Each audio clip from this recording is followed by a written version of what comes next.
Operação em São Paulo investiga suposta lavagem de dinheiro envolvendo a escola de samba Vai Vai. Lavagem de dinheiro, envolvimento com o PCC, apoio de milícia, doações do tráfico, patrocínios de bets e jogo do bicho. O que realmente financia o maior espetáculo da Terra, por trás do brilho das fantasias e do som dos tamborins. Como o carnaval é utilizado pelas facções para legitimar dinheiro sujo e esconder seus atos.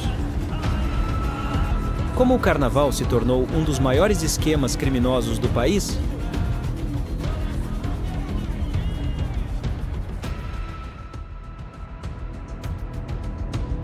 No final de 2024, Rogério Andrade, um dos mafiosos mais perigosos do Brasil e mecenas do carnaval, foi preso.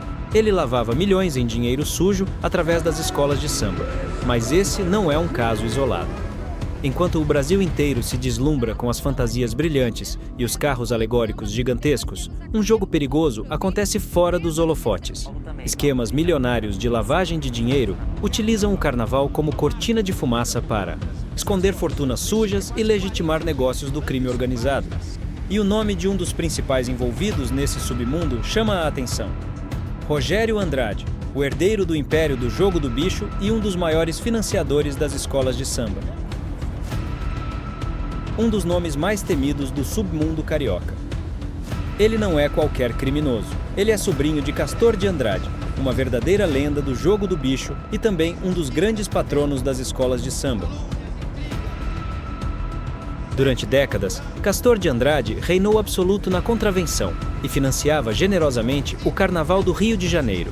Mas, quando ele morreu em 1997, Rogério viu a chance de assumir o império do tio e fez isso da maneira mais brutal possível. Assumiu os negócios, eliminou concorrentes e expandiu suas operações, tornando-se um dos chefões mais influentes do Brasil.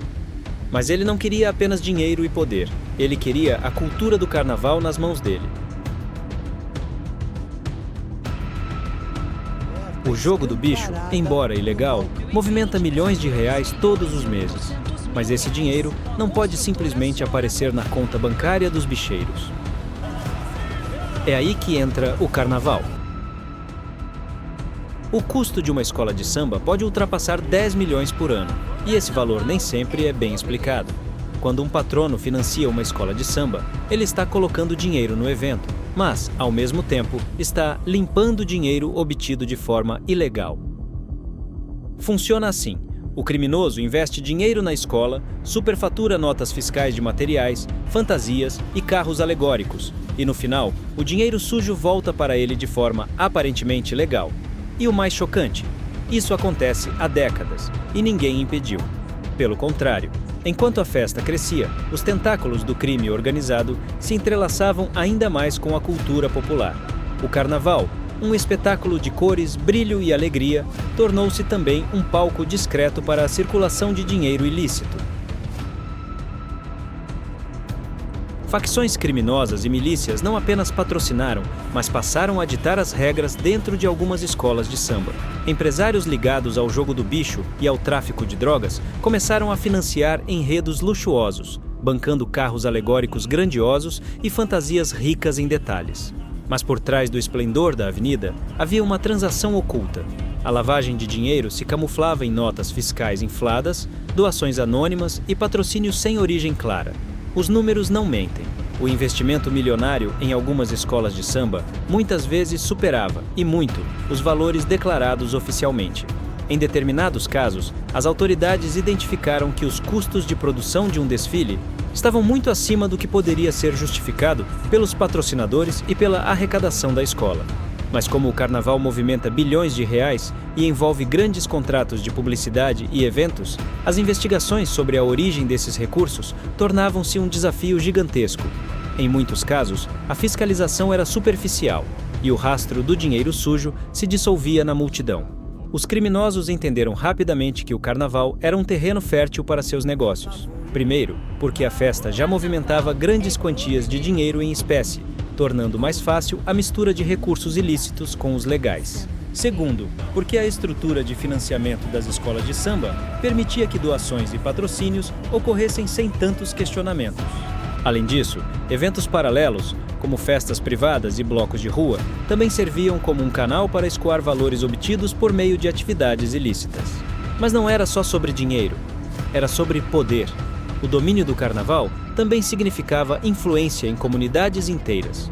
Facções e milícias passaram a interferir diretamente na gestão de algumas escolas, decidindo quem seria o presidente, quais contratos seriam assinados e até mesmo quais fornecedores seriam contratados para a confecção de fantasias e carros alegóricos.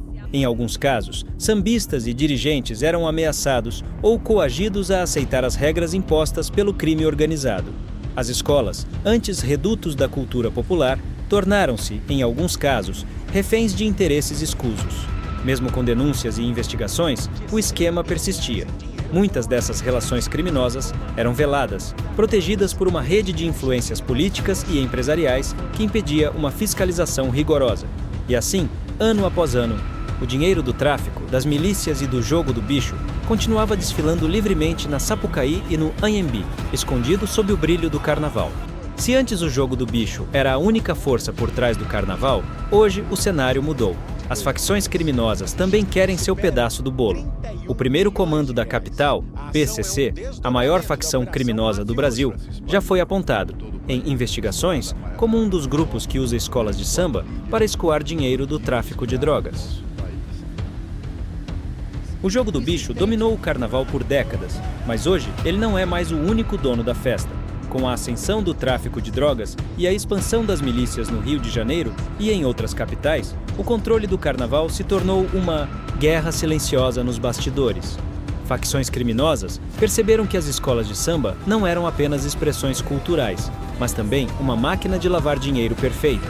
E, aos poucos, começaram a ocupar esse espaço.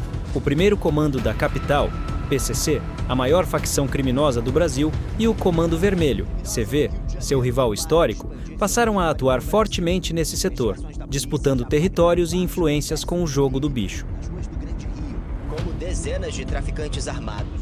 A conexão entre tráfico de drogas e escolas de samba já foi citada em diversas investigações. Em São Paulo, a tradicional escola de samba Vai Vai recebeu um empréstimo suspeito de 300 mil de um empresário ligado ao crime organizado. Em 2023, a Polícia Civil investigou possíveis vínculos entre traficantes da facção paulista e agremiações do carnaval, levantando suspeitas de que o dinheiro do tráfico estava sendo injetado nas escolas como forma de lavagem de capitais. No Rio de Janeiro, a situação se torna ainda mais complexa com a influência das milícias. Diferente do tráfico, que domina favelas e comunidades inteiras, as milícias atuam em bairros controlados por ex-policiais, políticos corruptos e forças paramilitares. Esses grupos também viram no carnaval uma oportunidade de lavar dinheiro e expandir seu poder. Segundo o Ministério Público do Rio de Janeiro, algumas milícias cobravam taxas de proteção de blocos de carnaval e até escolhiam quais eventos poderiam ou não acontecer dentro de suas áreas de domínio. Isso significa que até festas de rua, aquelas que parecem completamente espontâneas, podem, na verdade, estar sendo controladas por forças criminosas nos bastidores. Com o crescimento do crime organizado dentro do carnaval, as disputas entre facções começaram a ultrapassar os limites dos morros e a chegar diretamente às avenidas. Hoje, muitas escolas de samba operam como verdadeiras franquias do crime, dependendo do financiamento de grupos como o PCC, Comando Vermelho e milicianos. Algumas investigações sugerem que, por trás dos patrocínios de grandes eventos e festas privadas, está o dinheiro das drogas e das execuções encomendadas. E a pior parte? Esse dinheiro continua circulando, transformando o carnaval em um campo de batalha silencioso, onde o verdadeiro desfile acontece longe dos olhos do público.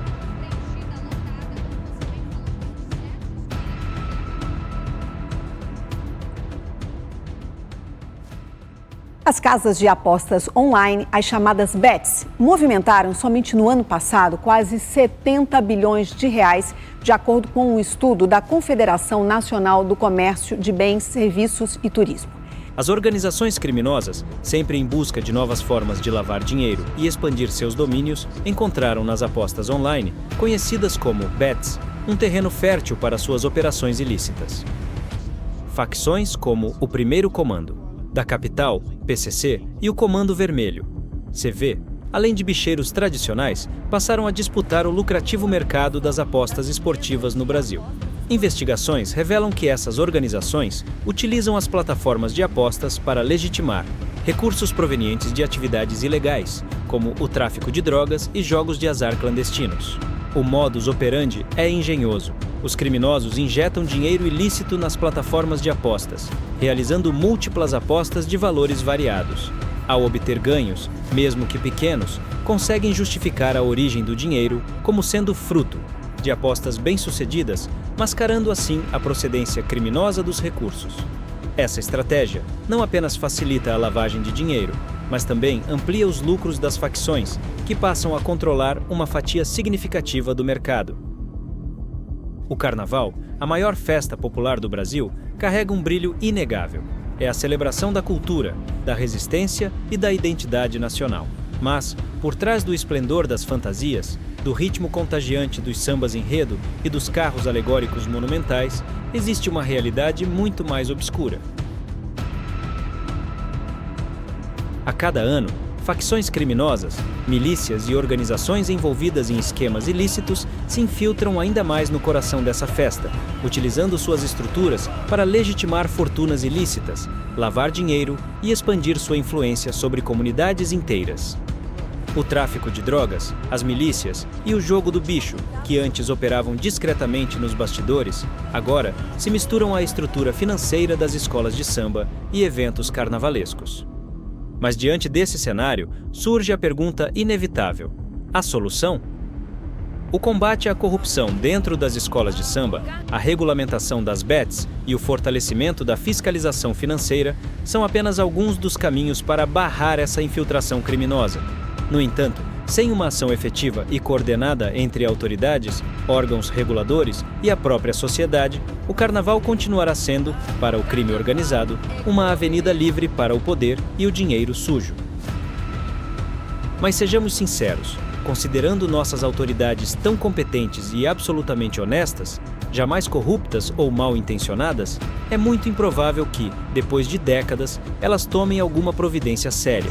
Afinal, em um país onde ex-presidiários, corruptos e mentirosos voltam ao poder, onde bandidos são soltos para cometer novos crimes, onde o tráfico passa de geração em geração como uma herança e onde tantas outras absurdidades acontecem, sem consequências, coisas que, em países sérios, seriam inadmissíveis, fica difícil acreditar que algo vá mudar. Enfim, o que resta agora é o questionamento. Até quando a cultura mais vibrante do Brasil será usada como um disfarce para o crime? O brilho do Carnaval ainda pode resistir ao legado sombrio que se desenha nos bastidores? Ou estamos condenados a ver, ano após ano, a festa se tornar apenas mais uma peça no tabuleiro das facções? No mais é isso, ótimo feriado a todos e que Deus esteja com vocês.